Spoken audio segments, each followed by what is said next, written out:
Kuttippuram railway സ്റ്റേഷനിലെ വിശ്രമ മുറിയിൽ നിന്ന് മൊബൈൽ ഫോൺ മോഷ്ടിച്ച 19-കാരനെ പോലീസ് പിടികൂടി. വെള്ളാഞ്ചേരി അരീക്കാട് പറമ്പിൽ അബ്ദുൾ മുനവറാണ് പിടിയിലായത്. കഞ്ചാവ് കേസിലും ഇയാൾ നേരത്തെ പ്രതിയാണ്. കണ്ണൂർ സ്വദേശി ജസീറ പുത്തനത്താണിയിലെ ഹോം നഴ്സിംഗ് ജോലിക്ക് പോകാനാണ് കുറ്റിപ്പുറം റെയിൽവേ സ്റ്റേഷനിൽ എത്തിയത്. പുലർച്ചെ ആയതിനാൽ ഒന്നാം പ്ലാറ്റ്ഫോമിലെ വിശ്രമ മുറിയിൽ വിശ്രമിക്കുന്നതിനിടെ ജസീറ ഉറങ്ങിപ്പോയി. ഈ തക്കം നോക്കിയാണ് പ്രതി ജസീറയുടെ മൊബൈൽ ഫോൺ മോഷ്ടിച്ച് കടന്നു കളഞ്ഞത്.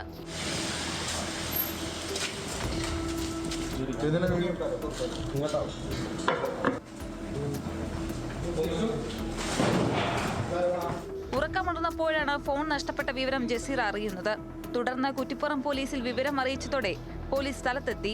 ജസീറ നൽകിയ വിവരങ്ങളുടെ അടിസ്ഥാനത്തിൽ പ്രതിയുടെ രൂപം മനസ്സിലാക്കിയ കുറ്റിപ്പുറം പോലീസ് സ്റ്റേഷൻ CPOമാരായ സുനിൽകുമാർ, ബൈജു എന്നിവർ മിനിറ്റുകൾക്കകം പ്രതിയെ പിടികൂടുകയായിരുന്നു. മോഷ്ടിച്ച മൊബൈൽ ഫോൺ സമീപത്തെ സ്വകാര്യ ആശുപത്രിയിലെ ട്രീറ്റ്മെന്റ് ഏരിയയ്ക്ക് സമീപം ഒളിപ്പിച്ച നിലയിൽ പോലീസ് കണ്ടെടുത്തു. പിടിയിലായ അബ്ദുൾ മുനവർ നേരത്തെയും കഞ്ചാവ് കേസിൽ പ്രതിയാണെന്ന് പോലീസ് വ്യക്തമാക്കിയിട്ടുണ്ട്.